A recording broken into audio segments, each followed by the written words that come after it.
Good morning साथियों, आप तमाम दोस्तों का आपके अपने यूट्यूब चैनल सक्सेस प्लेटफॉर्म 2591 पे स्वागत है। दोस्तों, इस वीडियो में हम प्लेटफॉर्म वॉल्यूम 1 के सेट नंबर 20 के अंतर्गत जीके और जीएस के प्रश्न को सॉल्व करेंगे। इससे पहले सेट नंबर 19 तक के प्रश्नों को डिस्कस किया जा चुका है। अगर आपने किसी भी सेट को मिस किया है तो इसी वीडियो के जाएंगे डिस्क्रिप्शन में अथवा इसी चैनल के प्लेलिस्ट में आपको सारे वीडियो एक साथ देखने को मिल जाएंगे। आप एग्जामिनेशन की डेट को लेकर ज़रा सा भी फिक्र नहीं करेंगे, ज़रा सा भी चिंता नहीं करेंगे, अपनी तैयारी को कंटिन्यू रखेंगे। क्योंकि जब एग्ज़ाम का डेट आएगा हम लोग उस समय तो तैयारी करने नहीं बैठेंगे, ठीक है। तो आप कंटिन्यू हमसे जुड़े रहेंगे और प्रत्येक दिन एक या दो जितने भी सेट कराए जाते हैं इस चैनल के माध्यम से आप बस कंटिन्यू रखें। देखिएगा वही स्टूडेंट का रिजल्ट आएगा जो कि एग्ज़ामिनेशन का वेट नहीं करेंगे और अपने स्टडी को, अपने सेट प्रैक्टिस को कंटिन्यू रखेंगे। तो पहला प्रश्न है इसी यानी सेट नंबर 20 का है। यह पहला प्रश्न है, कह रहा है कि किस योजना में कृषि तथा संबंधित क्षेत्र में औसत विकास दर सर्वाधिक रही है। देखिए प्रश्न को समझना है, धराधर नहीं भागना है। क्या ये कह रहा है कि कौन सी ऐसी योजना थी जिसमें कृषि तथा इससे संबंधित क्षेत्र में औसत जो विकास दर था, है ना, डेवलपमेंट का जो रेशियो था, तो वो परसेंटेज सबसे ज़्यादा रहा था। तो यह था आपका दोस्तों 8वीं योजना, ठीक है, 1992 से 97। इसी योजना में कृषि और उससे जो संबंधित विकास था उसमें से सबसे ज़्यादा वृद्धि हुई थी। तो हमारा क्या था वृद्धि दर, अगर हम देखें 1992 से 97 का समय में, ठीक है, सबसे ज़्यादा बढ़ा था। अगला प्रश्न है प्रश्न संख्या 2। एक छाया कठपुतली थिएटर परंपरा जिसे थेलु बोमलता किस राज्य से संबंधित है। क्या है दोस्तों, कठपुतली थिएटर है, छाया कठपुतली थिएटर परंपरा है, यहाँ वहाँ का चलता होगा, ऐसा त्यौहार होता होगा, उत्सव होता होगा। तो पूछा गया कि किस राज्य से यह संबंधित है। यह आपको दोस्तों आंध्र प्रदेश में देखने को मिलता है। आंध्र प्रदेश में इसे थेल्लू बोमत्ता के नाम से जाना जाता है, ठीक है। इसमें क्या होता है कि बकरी की जो खाल होती है, ठीक है ना, बकरी की खाल से कठपुतली का निर्माण किया जाता है। कठपुतलियाँ जो हैं वो बकरी की खाल से बनी होती है, ठीक है। चलिए अगला प्रश्न है प्रश्न संख्या 3। भारत सरकार के द्वारा नियुक्त तापस मजदूर समिति का संबंध निम्नलिखित में से किससे था। प्रश्न ये कह रहा है कि जो इंडियन गवर्नमेंट थी उनके द्वारा अपॉइंट किया गया यह तापस मजदूर जो समिति था, कमेटी था, पूछ रहा है दोस्तों, यह संबंध निम्नलिखित में से किससे था। इसका संबंध था जो कि 6 से 14 वर्ष आयु के जितने भी बच्चे थे उनको स्कूली शिक्षा व्यवस्था में शामिल करने से था। तो ऑप्शन नंबर बी हमारा यहाँ करेक्ट आंसर बनेगा। भारत सरकार के द्वारा 1999 में जो है 1999 में इस तापस मजदूर समिति का गठन किया गया था। दोस्तों अगर हम बात करें तो यह जो सर्व शिक्षा अभियान था या शिक्षा का अधिकार अधिनियम जो था वह दोस्तों 2009 को 1 अप्रैल 2010 में लागू किया गया था। 1 अप्रैल 2010 में इसे लागू कर दिया गया था और इसे संविधान का जो 86वां संशोधन हुआ था अधिनियम 2002, इसके अंतर्गत इसे अनिवार्य रूप से लागू कर दिया गया था। प्रश्न संख्या 4। मंगल पांडे पूछा गया है कि किस राज्य से थे। सबसे पहले तो ये 1857 की क्रांति में अग्रणी भूमिका था। इन्हीं ने ही जो एनफील्ड राइफल में जो चर्बी वाली कारतूस थी उसे काटने से मना कर दिया गया था, ठीक है। तो मना कर दिया था और 1857 की क्रांति यही जो मंगल पांडे हैं इन्हीं के कारण हुआ था। इन्होंने ही विद्रोह किया था उस चर्बी वाले कारतूस का। तो पूछा यह जा रहा है कि यह किस राज्य से संबंधित थे। तो यह दोस्तों उत्तर प्रदेश से संबंधित थे। बैरकपुर जो छावनी थी उसका जो 34वां रेजिमेंट था, 34वां रेजिमेंट वहाँ का सिपाही थे मंगल पांडे। उनका जन्म दोस्तों उत्तर प्रदेश के बलिया में हुआ था। 29 मार्च 1857 को इन्होंने विद्रोह किया था। चलिए अगला प्रश्न है प्रश्न संख्या 5। भारत में प्रोजेक्ट टाइगर कब शुरू की गई थी, यानी कि प्रोजेक्ट टाइगर की शुरुआत के बारे में पूछा गया है। तो इसको 1973 में शुरू किया गया था, ठीक है। इससे पहले अगर बात करें प्रश्न संख्या 4 में तो यहाँ से दोस्तों एक प्रश्न और आ सकता है। प्रश्न ये पूछा जाता है कि जब 1857 का विद्रोह हुआ था या 1857 की क्रांति हुई थी, ठीक है, ऐसा प्रश्न प्रीवियस ईयर में पूछा जा चुका है और मुझे अनुभव है, उसी अनुभव के आधार पर आपके साथ शेयर कर रहे हैं कि उस समय प्रधानमंत्री कौन थे। जब 1857 की क्रांति हुई थी तो दोस्तों प्रधानमंत्री के बारे में पूछा जाता है, तो वह दोस्तों पामस्टन थे। ठीक है, पामस्टन क्या थे, प्रधानमंत्री थे इंग्लैंड के। और अगर ऐसा पूछा जाए कि 1857 की जब क्रांति हुई तो दोस्तों गवर्नर जनरल कौन थे। ठीक है, गवर्नर जनरल, यह प्रश्न जो है महत्वपूर्ण है 1857 की क्रांति से। तो यह थे दोस्तों लॉर्ड कैनिंग। ठीक है, लॉर्ड कैनिंग। चलिए अब बढ़ते हैं अगले प्रश्न की तरफ। 5वां नंबर प्रश्न हो गया project tiger 1973, option number B. चलिए प्रश्न संख्या 6 में कह रहा है कि 2 अक्टूबर को गांधी जी के अलावे और किस महापुरुष का जन्मदिन था। तो उस दिन दोस्तों 2 अक्टूबर को लाल बहादुर शास्त्री का भी जन्म दिवस था। ठीक है, तो आप सभी जानते हैं कि महात्मा गांधी जिन्हें राष्ट्रपिता, ठीक है, राष्ट्रपिता, बापू, अन्य कई सारे नामों से जाना जाता है। और इनका जन्म जो है दोस्तों, इनका जन्म जो है वह 2 अक्टूबर को हुआ था और साथ ही साथ लाल बहादुर शास्त्री का जन्म दिवस भी इसी दिन को है। अगला प्रश्न है प्रश्न संख्या 7। 7वें नंबर प्रश्न में कह रहा है कि बद्रीनाथ स्थित है। बद्रीनाथ कहाँ पे है, तो यह अलकनंदा जो है बद्रीनाथ जो है वह अलकनंदा नदी के किनारे पर बसा है। तो ऑप्शन नंबर ए हमारा यहाँ से करेक्ट आंसर बनेगा।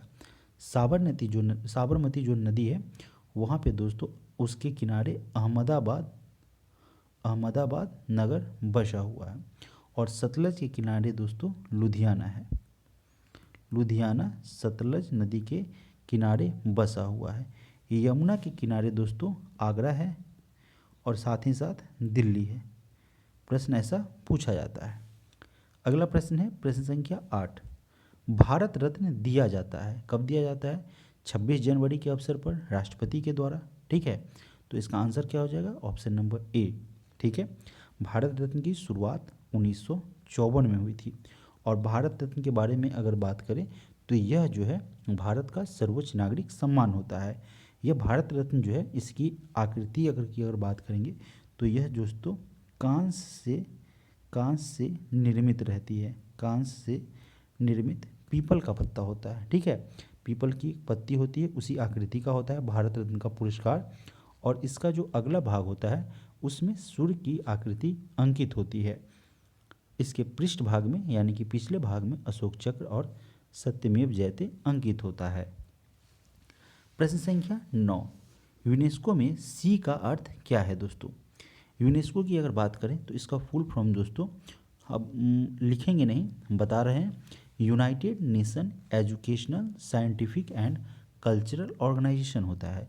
तो पूछा गया था सी के बारे में, तो कल्चरल, ऑप्शन नंबर ए हमारा यहाँ से करेक्ट आंसर बनेगा।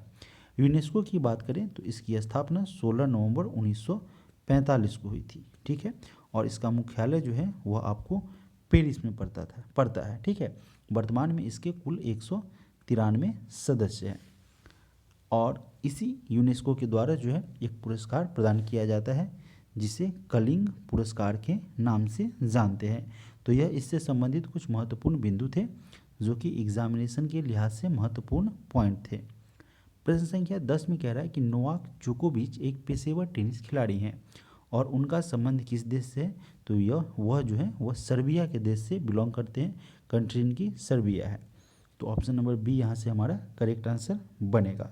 सबसे अधिक ग्रैंड स्लैम 24 बार नोवाक जोकोविच ही जीते हैं। ठीक है, 24 बार उन्होंने ग्रैंड स्लैम का खिताब अपने नाम किया है। प्रश्न संख्या 11। भारतीय संविधान में फर्स्ट पास्ट द पोस्ट सर्वाधिक मत प्राप्त व्यक्ति की विजय का प्रावधान किस देश के संविधान से अंगीकृत किया गया है। प्रश्न को एक बार फिर से समझेंगे, बहुत ही अच्छा प्रश्न है। कह रहा है कि भारतीय संविधान में जो फर्स्ट पास्ट द पोस्ट यानी कि सर्वाधिक मत प्राप्त व्यक्ति को विजय, इसका प्रावधान किस देश के संविधान से लिया गया है। तो यह दोस्तों ब्रिटेन के संविधान से लिया गया है। तो ऑप्शन नंबर सी हमारे यहाँ से करेक्ट आंसर बनेगा। चलिए आगे बढ़ते हैं। प्रश्न संख्या 12 नंबर प्रश्न में कह रहा है कि कार्टाजेना प्रोटोकॉल संबंधित है। ये किससे संबंधित है दोस्तों? तो यह जैव विविधता से है। ऑप्शन नंबर सी हमारा यहाँ से करेक्ट आंसर हो जाएगा। कार्टाजेना प्रोटोकॉल जो है वह दोस्तों 11 सितंबर 2003 से लागू था अथवा प्रभावी हुआ था। चलिए आगे बढ़ते हैं। प्रश्न संख्या 13, सामाजिक न्याय और अधिकारिता मंत्रालय किसके पास है? ये किसके पास है? तो doctor Virendra Kumar. Option number C doctor Virendra Kumar, इन्हीं के पास सामाजिक और अधिकारिता मंत्रालय है, इन्हीं के अधीन। वर्तमान में शिक्षा मंत्रालय के और कौशल विकास और उद्यमिता मंत्रालय की अगर बात करेंगे तो वह है आपके धर्मेंद्र प्रधान। प्रश्न संख्या 14, निम्नलिखित में से कौन भारत में सामुदायिक विकास मुख्य निर्माता कहलाते हैं? प्रश्न ये कह रहा है कि कौन भारत में सामुदायिक विकास के मुख्य निर्माता कहे जाते हैं अथवा कहलाते हैं?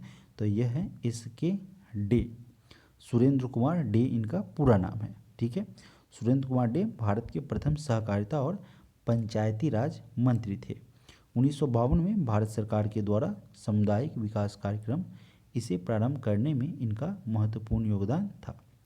आगे बढ़ते हैं। प्रश्न संख्या 15, बिहार बजट 2023 से 24 कितना का था? बिहार के बजट के बारे में पूछा गया है, बजट 2023 से 24 के लिए।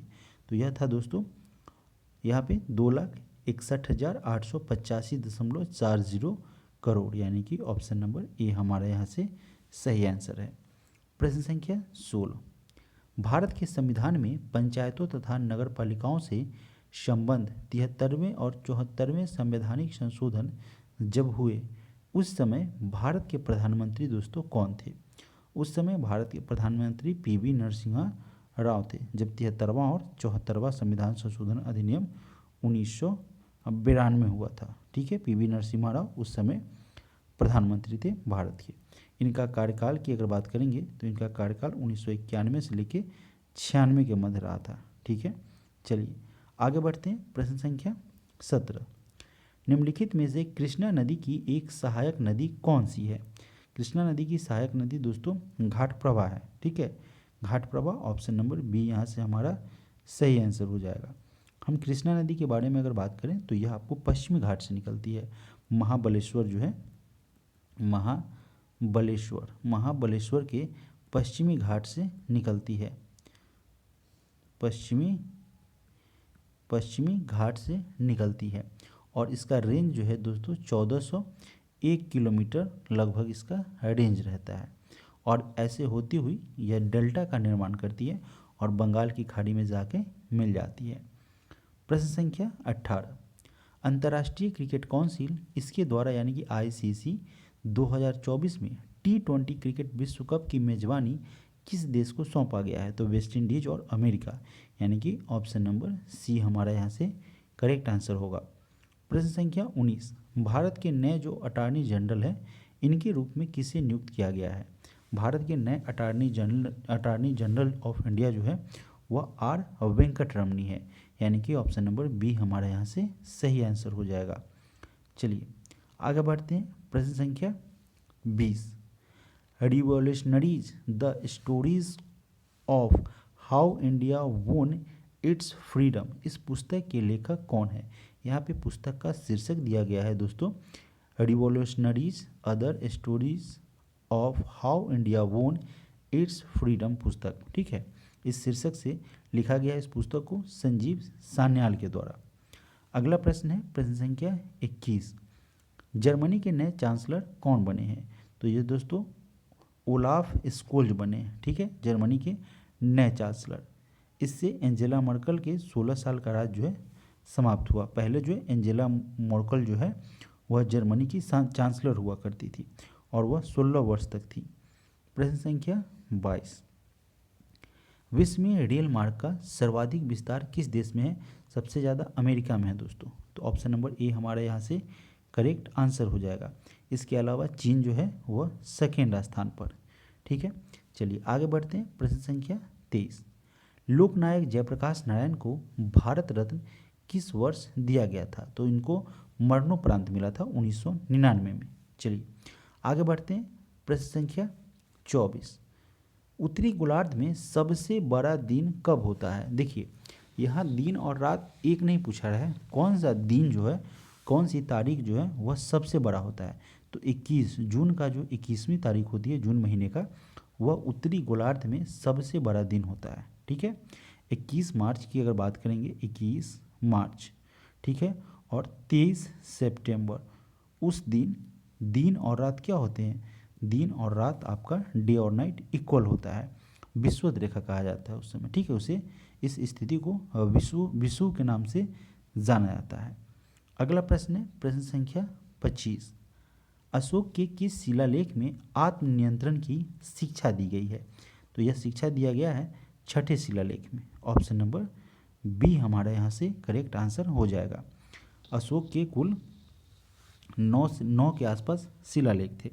ठीक है, 9 शिलालेख थे, और इसमें आत्मनियंत्रण की जो शिक्षा है वह छठे शिलालेख के द्वारा दिया गया है। प्रश्न संख्या 26, 1757 में पलासी के युद्ध में सिराजुद्दौला के साथ किसने विश्वासघात किया था। उनको धोखा दिया था मीर जाफर ने। ठीक है, सिराजुद्दौला का यह सेनापति था और इसने ही इन्हें इसके साथ विश्वासघात किया था, धोखा दिया था। इसी कारण से सिराजुद्दौला की पराजय हुई थी। अगर हम प्लासी के युद्ध की बात करें तो यह दोस्तों 23 जून 1757 को हुआ था, रॉबर्ट क्लाइव और अंग्रेजों के मध्य में। रॉबर्ट क्लाइव अंग्रेजों का नेतृत्व कर रहा था, सेनानायक था, और सिराजुद्दौला के मध्य हुआ था। अगला प्रश्न है प्रश्न संख्या 27 नंबर प्रश्न में पूछा गया है कि पटना उच्च न्यायालय की स्थापना कब की गई, यानी कि पटना हाई कोर्ट की स्थापना के संबंध में दोस्तों यह प्रश्न है। ठीक है, इसकी स्थापना जो है वह किया गया 1916 में। 1917 में दोस्तों पटना विश्वविद्यालय की स्थापना की गई। पटना विश्वविद्यालय की स्थापना की गई 1917 में। प्रश्न संख्या 28, बिहार में प्रखंडों की संख्या कितनी है। प्रखंडों की संख्या 534 है। ठीक है, प्रमंडल की अगर बात करेंगे दोस्तों, प्रमंडल की संख्या आपको 9 है, और अनुमंडल की बात करेंगे, अनुमंडल की संख्या आपका 101 है। साथ ही साथ गांव की संख्या की बात करेंगे, कितने गांव हैं, तो गांव आपका 45,103 है। और पुलिस जिला की अगर बात करेंगे, पुलिस जिला, बिहार में पुलिस जिला की संख्या 40 है। ठीक है, पुलिस स्टेशन की अगर बात करेंगे, ठीक है, पीएस पुलिस स्टेशन की अगर हम बात करेंगे तो आपका 1064 है।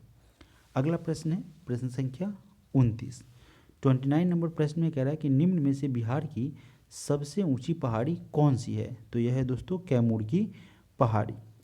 अगला प्रश्न है प्रश्न संख्या 30, मडुआ यानी कि रागी के उत्पादन में बिहार का देश में कौन सा स्थान है, किस पोजीशन पे है, तो प्रथम स्थान पे है। ठीक है, गेहूं के उत्पादन की अगर बात करेंगे उसमें बिहार का स्थान देश में छठा है। तंबाकू उत्पादन में बिहार का स्थान तीसरा है। अगला प्रश्न है प्रश्न संख्या 31, बिहार को कितने कृषि प्रदेशों में बांटा गया है। कृषि प्रदेश क्षेत्र में बिहार को कितने कृषि प्रदेश क्षेत्र में बांटा गया है, तो कुल 8। ठीक है, 8 कृषि प्रदेश क्षेत्र में बांटा गया है, जो कि आपका उत्तर बिहार का भावर क्षेत्र, मैदानी प्रदेश, कैमूर का पठारी क्षेत्र, दक्षिणी बिहार का टाल क्षेत्र, शुष्क प्रदेश क्षेत्र शामिल है। प्रश्न संख्या 32, निम्नलिखित में से सबसे बड़ी पर्वत श्रृंखला कौन सी है। सबसे बड़ी पर्वत श्रृंखला एंडीज की पर्वत श्रृंखला है। ठीक है, यह दक्षिण अमेरिकी महाद्वीप के पश्चिमी तट पर उत्तर से दक्षिण तक कुल 7,000 किलोमीटर के से अधिक के क्षेत्र में यह फैला हुआ है, और इसकी सबसे ऊंची चोटी जो है दोस्तों एकांकगुआ है। अगर दोस्तों यह सेट आपको अच्छा लग रहा है, आपको एक्सप्लेनेशन समझ में आ रहा है, तो इस चैनल को सब्सक्राइब करेंगे और साथ ही साथ वीडियो को लाइक करेंगे और इसे शेयर करेंगे। अगर आपके किसी भी प्रश्न में, किसी भी सेट में आपको डाउट है तो इसका लिंक आपको डिस्क्रिप्शन बॉक्स में दे दिया जाएगा टेलीग्राम का, वहाँ से आप इसे कंप्लेन कर सकते हैं। किसी भी क्वेश्चन में अगर डाउट है तो आप वहाँ से पूछ सकते हैं, चाहे वो रीजनिंग के प्रश्न हो, चाहे आपके जीके जीएस के प्रश्न हो। तो इसे ज़रूर आप शेयर करेंगे और वीडियो को कंप्लीट देखेंगे। ठीक है, चलिए आगे बढ़ते हैं। प्रश्न संख्या 33, राष्ट्रीय ग्रामीण स्वास्थ्य मिशन कब शुरू किया गया?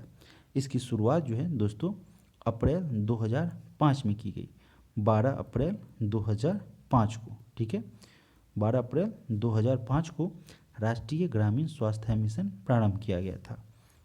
प्रश्न संख्या 34, हिजरी संवत आरंभ हुआ। हिजरी संवत कब आरंभ हुआ था? तो यह हुआ था 622 में, जब मोहम्मद पैगंबर जो थे उन्होंने मक्का से मदीना की यात्रा की थी। मक्का से मदीना की यात्रा, पैदल यात्रा जो इनके द्वारा किया गया था, इसे ही मुस्लिम संवत में हिजरी संवत के नाम से जाना जाता है और मोहम्मद साहब को इस्लाम धर्म के प्रवर्तक के रूप में जाना जाता है। अगर हम बात करें मोहम्मद साहब की, तो उनका जन्म 570 ईसा में मक्का में हुआ था। मक्का में ये जन्मे थे और हज़रत मोहम्मद को 610 में मक्का के पास हीरा नामक गुफा में ज्ञान की प्राप्ति हुई थी। अगला प्रश्न है प्रश्न संख्या 35, भारत की तट रेखा की कुल लंबाई लगभग कितनी है? तो लगभग 7500 किलोमीटर के आसपास है। एग्जैक्टली अगर हम बात करेंगे तो 7516.6 किलोमीटर है। यहाँ पे अप्रोक्स पूछ रहा था, तो ऑप्शन नंबर बी हमारा यहाँ से करेक्ट आंसर होगा। प्रश्न संख्या 36, लुईस पठार स्थित है। लुईस पठार कहाँ पे स्थित है? चाइना में स्थित है। ठीक है, चाइना में लुईस पठार स्थित है। चलिए प्रश्न संख्या 37, मेघ गर्जन वायुमंडल की किस परत में होता है? तो सारे के सारे कई सारे जो घटनाएं होती हैं वो आपका क्षोभ मंडल में होते हैं। जितने भी मौसम से संबंधित जो घटनाएं होती है वो सारी की सारी आपका क्षोभ मंडल में घटित होता है। अगला प्रश्न है प्रश्न संख्या 38, 1565 ईस्वी में कौन सा युद्ध लड़ा गया था या हुआ था? तो यह युद्ध था दोस्तों तालिकोटा का युद्ध। राक्षसी तांगड़ी का युद्ध जो है उसको बरार को छोड़ चारों बहुमनी राज्य जो कि बीजापुर, गोलकुंडा और अहमदनगर था, ठीक है, और बीदर भी था, इसकी संयुक्त सेना ने विजयनगर को पराजित किया था। अगर आपसे एक और प्रश्न पूछा जाए कि विजयनगर की स्थापना किसने की थी, तो आपको नाम याद आ जाएगा, हरिहर और बुक्का के द्वारा विजयनगर साम्राज्य की स्थापना की गई थी। कब की गई थी? 1336 में। अगला प्रश्न है प्रश्न संख्या 39, जेरूसलम निम्नलिखित में से किसका तीर्थ यात्रा स्थल नहीं है? तो दोस्तों मुस्लिम, ईसाई, यहूदी कि पारसी, किसका नहीं है? तो ऑप्शन नंबर बी हमारा करेक्ट आंसर हो जाएगा। पारसी का यह तीर्थ यात्रा स्थल नहीं है। प्रश्न संख्या 40, धार्मिक कविताओं का संग्रह जिसे कुराल किस भाषा में लिखा गया है? तो इसकी भाषा जो है वह तमिल है। प्रश्न आपसे ये कह रहा था कि यह जो धार्मिक कविताओं का जो संग्रह है, कलेक्शन है, वह कुराल तमिल भाषा में लिखा गया है। पूछा गया है किस भाषा में? तो ऑप्शन नंबर बी तमिल भाषा में लिखा गया है। प्रश्न संख्या 41, सुभाष चंद्र बोस ने कांग्रेस की अध्यक्षता से कब रिजिग्नेशन दिया था, यानी कि त्यागपत्र दिया था? तो 1938 में दोस्तों उन्होंने हरिपुरा अधिवेशन किया था, ठीक है, और 1939 में, है ना, जब त्रिपुरी अधिवेशन में उन्होंने अपने ओपोनेंट यानी गांधी जी के जो सपोर्टिंग थे, गांधी जी ने खड़ा किया था पट्टाभी सीतारामैया, उनको उन्होंने हराया था। और इसी यही त्रिपुरी अधिवेशन के बाद इन्होंने 1939 में कांग्रेस की अध्यक्ष पद से लेकर के इस्तीफा दे दिया था, क्योंकि गांधी जी में सदस्यता को लेकर मतभेद हो गया था। और इसके बाद इन्होंने जो है आज़ाद हिंद फौज संगठन का स्थापना किया था, ठीक है। चलिए प्रश्न संख्या 42, आज़ाद हिंद फौज का गठन किया था या किसी और का गठन किया था? इसके बाद उन्होंने दोस्तों आज़ाद हिंद फौज से ही संबंधित दल का फॉरवर्ड ब्लॉक का गठन किया था, ठीक है, फॉरवर्ड ब्लॉक, ठीक है, तो इसे इग्नोर करेंगे, फॉरवर्ड ब्लॉक का गठन किया था। 42 नंबर प्रश्न में पूछा गया है कि आकार और बनावट की दृष्टि से पृथ्वी किस ग्रह के समान है? तो शुक्र ग्रह के समान है। ऑप्शन नंबर ए हमारा यहाँ से करेक्ट आंसर हो जाएगा। अगर हम बात करें तो आपने सुना होगा कि पृथ्वी की जुड़वा बहन, पृथ्वी की जुड़वा बहन किसे कहते हैं?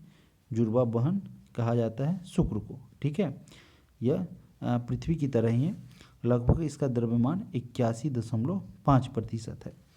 अगला प्रश्न है प्रश्न संख्या 43। मकबरा निर्माण शैली का जन्मदाता किसे माना जाता है? तो इल्तुतमिश को माना जाता है। ठीक है, ऑप्शन नंबर सी हमारा यहाँ से करेक्ट आंसर बनेगा। अगर आपसे यह पूछा जाए दोस्तों कि पूर्णतः इस्लामी पद्धति पर, इस्लामी मेथड कहिए, मेथड पर निर्मित जो मकबरा था वो किसका था? तो बलबन का था। ठीक है, प्रथम जो है इस्लामिक पद्धति पर बना हुआ मकबरा जो है वह बलबन का था। प्रश्न संख्या 44। तंजानिया का पुराना नाम क्या था? पहले जो है तंजानिया को क्या कहा जाता था? तो टेंगानिका के नाम से जाना जाता था। तो ऑप्शन नंबर ए हमारे यहाँ से सही आंसर हो जाएगा। अगला प्रश्न है प्रश्न संख्या 45। कश्मीर का प्रथम मुस्लिम शासक कौन था? तो यह था दोस्तों शाहमीर। ठीक है, कश्मीर का पहला मुस्लिम शासक शाहमीर था। जैन अल आबदीन को कश्मीर के अकबर के नाम से जाना जाता है। प्रश्न संख्या 46। भारतीय राष्ट्रीय कांग्रेस का सूरत अधिवेशन कब हुआ था? तो सूरत अधिवेशन जो है 1907 में हुआ था। रास बिहारी घोष की अध्यक्षता में इसे संपन्न किया गया था। कांग्रेस की स्थापना यानी पहली बार जो हुआ था वो A.O. ह्यूम के द्वारा 1885 में हुआ था। ठीक है, इसमें कुल 72 प्रतिनिधियों ने भाग लिया था। आगे बढ़ते हैं प्रश्न संख्या 47। निम्नलिखित विकल्पों में से सुमेलित क्रम चुनें, इसमें से कौन आपका सही है? अब दोस्तों सरस्वती सम्मान 2022 जो है, सरस्वती सम्मान 2022 माधव हाड़ा गलत है, यह मिला था शिव शंकरी को। किसे मिला था? शिव शंकरी को मिला था। उसके बाद है व्यास सम्मान 2022, यह दोस्तों शिव शंकरी को नहीं मिला, यह ज्ञान चतुर्वेदी को मिला था। ज्ञान चतुर्वेदी जो कि यहाँ पे दिया हुआ है ना, तो ज्ञान चतुर्वेदी हो गया। उसके बाद बिहार सम्मान 2022 जो है वह ज्ञान चतुर्वेदी को न मिलके माधव हाड़ा को मिला था, माधव हाड़ा को दिया गया था। तो इसमें कोई सही नहीं है। ठीक है, अगला प्रश्न है प्रश्न संख्या 48। किस प्रौद्योगिकी कंपनी के द्वारा बाढ़ के पूर्वानुमान हेतु फ्लड हब नामक प्लेटफॉर्म लॉन्च किया गया है? तो यह किया गया है गूगल के द्वारा। ठीक है ना, गूगल ने क्या किया था, एक ऐसा ऐप प्लेटफॉर्म लॉन्च किया है जिसमें क्या होगा, बाढ़ के पूर्वानुमान की जानकारी मिलेगी, यानी कि बाढ़ आने से पहले की जानकारी प्राप्त हो सकेगी। तो ऑप्शन नंबर ए हमारा यहाँ से सही होगा। प्रश्न संख्या 49। निम्नलिखित पवनों में से कौन सी सहारा मरुस्थल से संबंधित है? यानी कि सहारा मरुस्थल में बहने वाली चलने वाली पवन इनमें से कौन है? तो यह है दोस्तों हबूब। ठीक है, यह जो है खासकर सूडान में चलने वाली रेत भरी तथा साथ ही साथ गर्म और नम हवा होती है। अगला प्रश्न है प्रश्न संख्या 50। क्रिकेट में एशिया कप 2023 का खिताब किस देश ने जीता था? तो यह खिताब जो है भारत ने जीता था और भारत ने श्रीलंका को जो है बुरी तरीके से हराया था। 50 रन के आसपास उन्होंने इसे ऑल आउट कर दिया था। भारत ने 50 रन पर श्रीलंका को ऑल आउट कर दिया था। प्रश्न संख्या 51। निम्नलिखित में से कौन सुमेलित नहीं है, यानी कि इसमें से गलत है? तो दोस्तों मैग्नीशियम आतिशबाजी, यूरेनियम परमाणु बम, जिंक गैल्वेनीकरण, तो यह सब सही है, लेकिन सिल्वर जो है इसका इलेक्ट्रॉनिक बल्ब के रूप में जो है वह आपका गलत है। ठीक है, विद्युत बल्ब में ऑर्गन गैस भरा जाता है। ठीक है, चलिए आगे बढ़ते हैं। प्रश्न संख्या 52। निश्चेतक के रूप में प्रयुक्त हो सकने वाले पदार्थ कौन है जिससे किसी को बेहोश कर दिया जाता है? तो यह है दोस्तों क्लोरोफॉर्म। ऑप्शन नंबर 1 हमारे यहाँ से करेक्ट आंसर बनेगा। और साथ ही साथ एक और है दोस्तों नाइट्रस ऑक्साइड, दोनों है, यानी कि ऐसा ऑप्शन दिया हुआ है ऑप्शन नंबर ए में। तो दोनों के दोनों जो क्या है निश्चेतक के रूप में प्रयुक्त होने वाले पदार्थ है। प्रश्न संख्या 53। निम्नलिखित में से किसके द्वारा श्वसन तंत्र के रोगों का उपचार किया जाता है? श्वसन तंत्र से संबंधित जो है इलाज किया जाता है बीमारी का, तो यह किया जाता है फुफ्फुसीय रोग जो है वह विशेषज्ञ। ठीक है, इनके द्वारा श्वसन तंत्र से संबंधित बीमारी का उपचार किया जाता है, इलाज किया जाता है। अगला प्रश्न है प्रश्न संख्या 54। अधिक नमक वाले अचार में जीवाणु मर जाते हैं। क्यों मर जाते हैं? क्योंकि उस जीवाणु की कोशिका जो है संकुचित हो जाती है, नष्ट हो जाती है और इस कारण वो मर जाते हैं। तो ऑप्शन नंबर ए हमारा बिल्कुल सही है। तो ऑप्शन नंबर ए यहाँ से करेक्ट आंसर होगा। अगला प्रश्न है प्रश्न संख्या 55। 66 डिग्री फ़ारेनहाइट निम्नलिखित में से किसके बराबर है? तो यह दोस्तों आपका 30 डिग्री सेल्सियस के बराबर होता है। तो फ़ारेनहाइट को सेल्सियस में कन्वर्ट कैसे करेंगे? तो आपने एक फॉर्मूला याद रखा होगा। फॉर्मूला क्या है? अभी यहाँ पे देखिए 86 डिग्री फ़ारेनहाइट दिया है, तो C 0 100 0 और फ़ारेनहाइट -32 घटाना है और 212 -32। ठीक है। अगर हम दोस्तों यहाँ पे C की अगर बात करेंगे तो C का C है, यानी कि C/100, इसमें से 0 है तो कुछ भी नहीं होगा, तो C/100 ही लिखेंगे, है ना।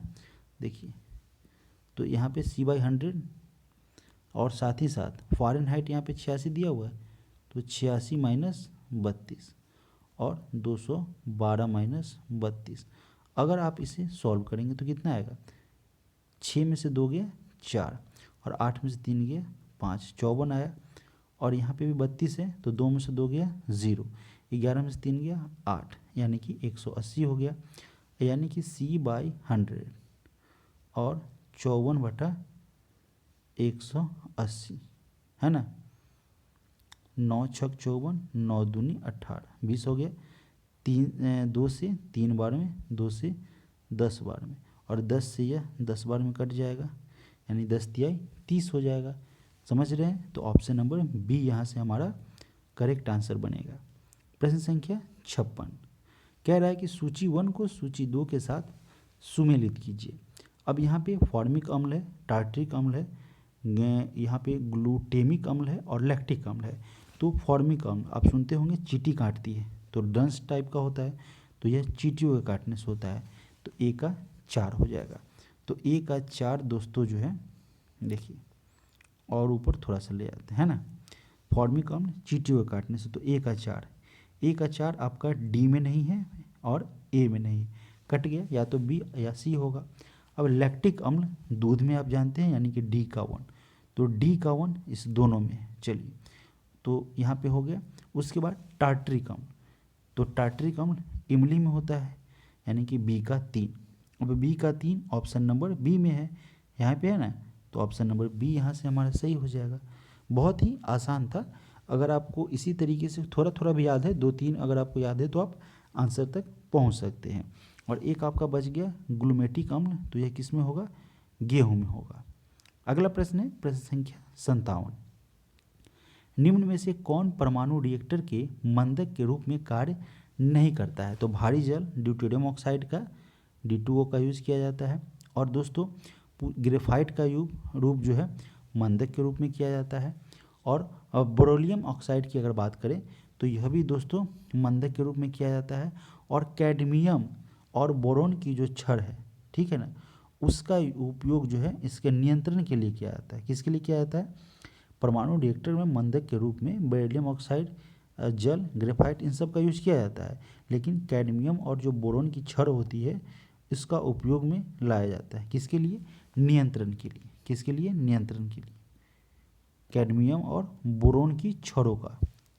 अगला प्रश्न है प्रश्न संख्या 58। कौन सी रक्त कोशिका अमीबा से समानता रखती है? तो यह है आपका white blood cell. White blood cell का लाइफ जो है दोस्तों 2 से 4 दिनों का होता है, और यह जो है बीमारियों से लड़ने में सहायता प्रदान करती है। अगला प्रश्न है प्रश्न संख्या 59। लेकिन उससे पहले थोड़ा आरबीसी के बारे में भी जान लें। रेड ब्लड सेल्स कहा जाता है इसे, और इसका निर्माण बोन मैरो में होता है।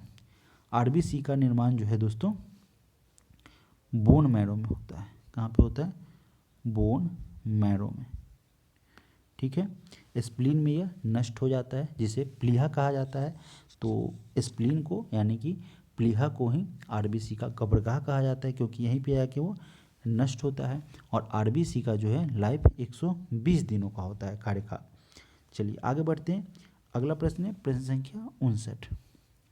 कह रहा है कि निम्नलिखित में से क्या किसी समतल दर्पण द्वारा किसी बिंब के बने प्रतिबिंब की एक विशेषता नहीं है। किसके बारे में कह रहा है दोस्तों? समतल दर्पण के द्वारा जो बिंब के बने प्रतिबिंब का विशेषता क्या नहीं होता है? तो सबसे पहला दोस्तों है लंबवत होता है, आभासी होता है, ठीक है।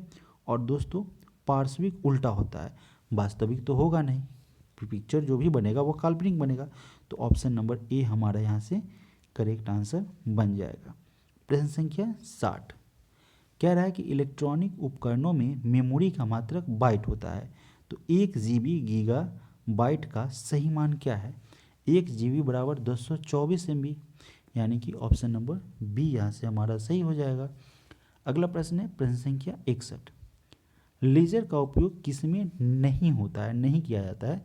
तो यह दोस्तों होलोग्राफी में करेंगे, कैंसर के उपचार में यानी कैंसर का जो ट्रीटमेंट किया जाता है उसमें, CD DVD और स्कैनर तथा प्रिंटर में भी लेज़र आपने सुना होगा लेज़र प्रिंटर का नाम, तो वहाँ पे भी यूज होता है। लेकिन एटॉमिक रिएक्टर में दोस्तों इसका यूज़ नहीं किया जाता है, ठीक है। चलिए अगला प्रश्न है प्रश्न संख्या 62 ठहरे हुए पानी में चमगादड़ कीचड़ युक्त हरे धब्बे बनते हैं। चमगादड़ मैंने पढ़ लिया दोस्तों, तो जल्दबाजी नहीं करना है। जो रुका हुआ पानी रहता है, चलता पानी नहीं, कहीं जमा हुआ पानी, ठीक है, उसमें चमकदार और कचरा युक्त हरा हरा धब्बा रहता है।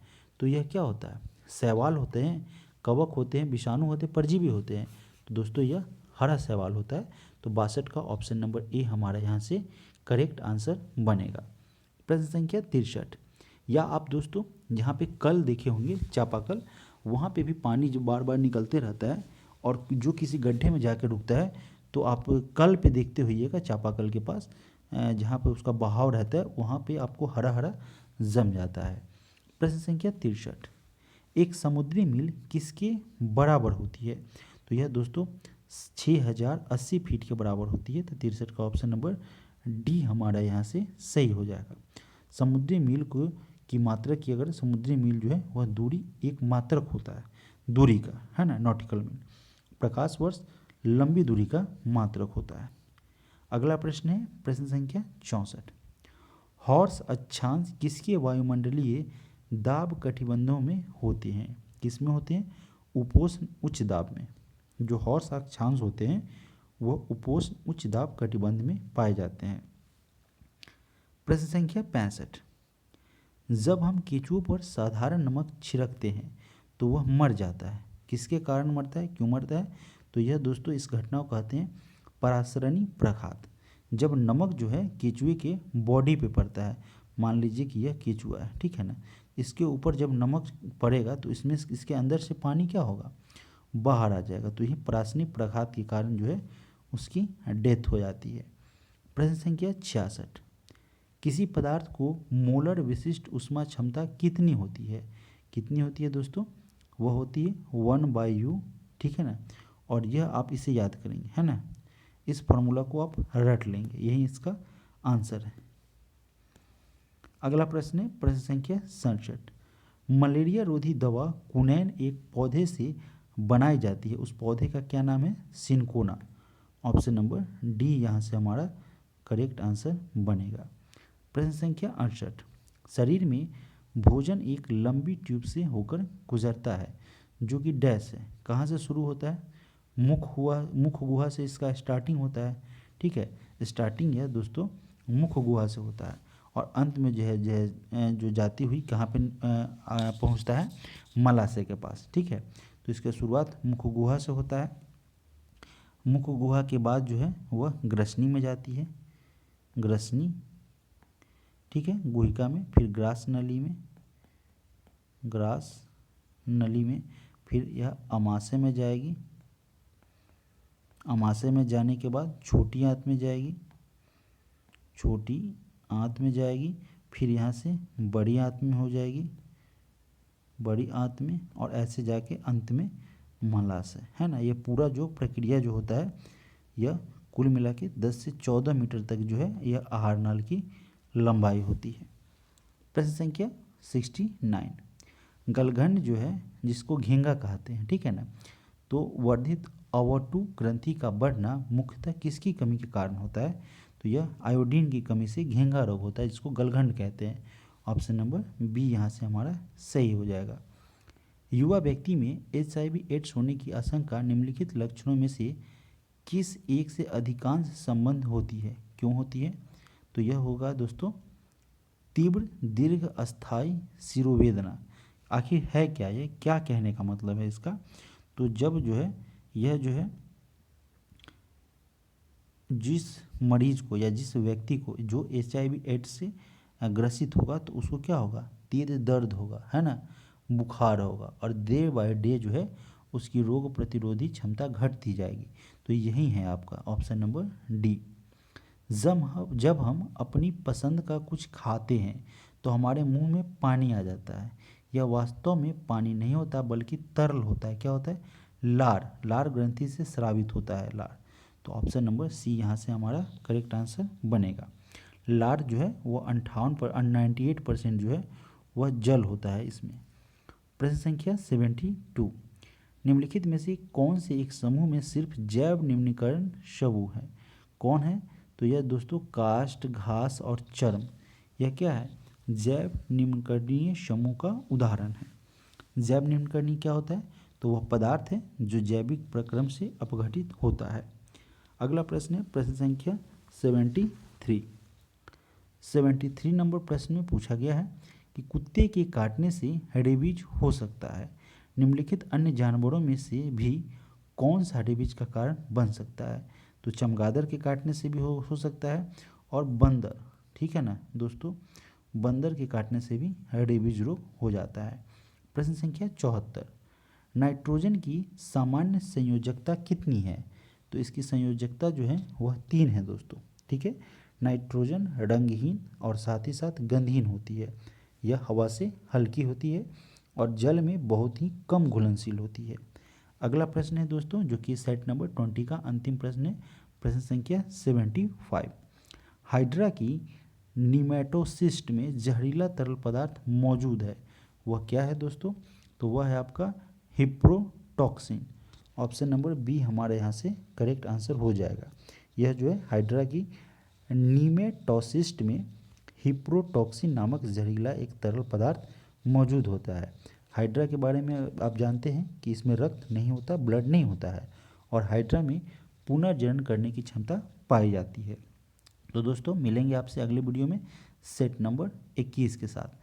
तभी तक आप इस वीडियो को क्या करेंगे, कंप्लीट कर जाएंगे, और कोई भी अगर सेट आपका मिस किया होगा तो इसी चैनल के माध्यम से प्लेलिस्ट में आपको सारा वीडियो देखने को, सारा सेट देखने को मिल जाएगा।